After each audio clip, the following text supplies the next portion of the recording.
लोकसभा चुनाव का बिगुल बज चुका है। उत्तर प्रदेश की सभी 80 लोकसभा सीटों पर 7 चरणों में लोकसभा चुनाव होंगे। राजनीतिक दलों ने कई सीटों पर कैंडिडेट भी उतार दिए हैं, लेकिन इस बार एक अलग पैटर्न देखने को मिल रहा है। प्रदेश की ऐसी 1 दर्जन से अधिक सीटें हैं जहां पर मुस्लिम समुदाय की आबादी 25% से ज्यादा है, लेकिन वहां पर भी विपक्षी दलों ने हिंदू कैंडिडेट उतारा है। हालांकि 2019 से पहले विपक्षी दल उन सीटों पर मुस्लिम उम्मीदवार उतारते रहे हैं। यूपी में मुस्लिम वोटर्स काफी अहम माने जाते हैं। कांग्रेस, सपा से लेकर बीएसपी भी मुस्लिम उभारने की कोशिश में रहती है, लेकिन इस बार के विपक्षी पार्टियों ने मुस्लिम उम्मीदवारों से दूरी बना ली है और बीजेपी की तर्ज पर हिंदुत्व का कार्ड खेल रही है। पश्चिमी यूपी से लेकर पूर्वांचल तक की सीटों पर यही पैटर्न देखने को मिल रहा है। मुस्लिम समुदाय सिर्फ विधानसभा सीटों पर ही नहीं बल्कि लोकसभा चुनाव में भी हार जीत की भूमिका अदा करते हैं। इसके बावजूद आखिर क्या वजह है कि बसपा और सपा मुस्लिमों पर दांव खेलने से क्यों बच रही है? आइए जानते हैं। मेरठ लोकसभा सीट पर बीजेपी ने अरुण गोविल को उतारा है, तो सपा ने भानु प्रताप सिंह और बसपा ने देवव्रत त्यागी को उतारा है। तीनों प्रमुख पार्टियों से हिंदू कैंडिडेट मैदान में हैं। इससे पहले सपा और बसपा मेरठ में मुस्लिम कैंडिडेट उतारते रहे हैं, मुस्लिम सांसद भी रहे हैं और 2019 में बसपा के याकूब कुरैशी बहुत मामूली वोट से हार गए थे। बिजनौर लोकसभा सीट पर 40% से ज्यादा मुस्लिम मतदाता है, लेकिन किसी भी दल ने इस बार किसी मुसलमान को टिकट नहीं दिया है। मुजफ्फरनगर सीट पर बीजेपी ने संजीव बालियान, सपा ने हरेंद्र मलिक और बसपा ने दारा सिंह प्रजापति को प्रत्याशी बनाया। इस तरह से तीनों ही प्रमुख पार्टियों में से किसी ने भी मुस्लिम को टिकट नहीं दिया, जबकि यहाँ पर करीब 34% मुस्लिम वोटर्स हैं। बागपत सीट पर सभी दलों ने हिंदू प्रत्याशी उतारे हैं। बागपत में करीब 26% मुस्लिम मतदाता हैं। इसके बाद भी किसी भी पार्टी ने मुस्लिम उम्मीदवार पर दांव नहीं खेला। वहीं बरेली सीट पर 30% के करीब मुस्लिम मतदाता हैं।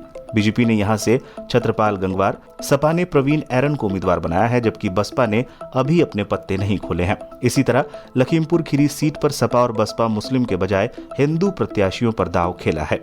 फर्रुखाबाद लोकसभा सीट पर किसी भी दल ने मुस्लिम उम्मीदवार को टिकट नहीं दिया है।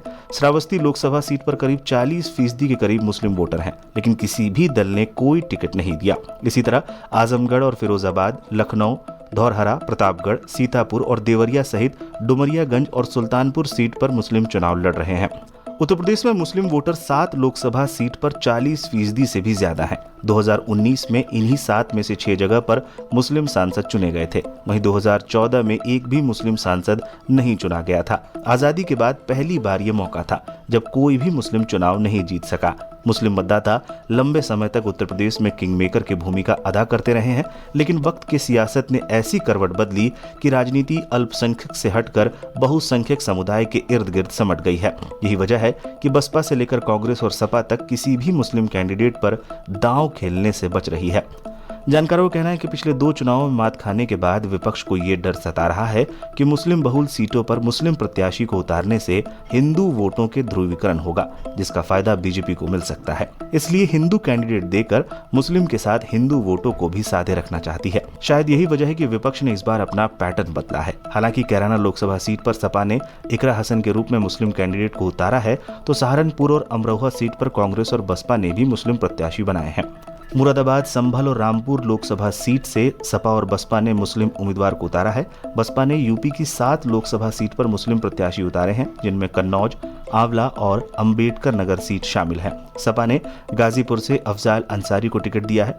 यूपी में विपक्षी पार्टियों की इस रणनीति को कितनी कामयाबी मिलती है, ये तो 4 जून को पता चल जाएगा। तब तक के लिए बने रहें लाइव हिंदुस्तान के साथ और ऐसी खबरों के लिए हमारे चैनल को सब्सक्राइब करना ना भूलें।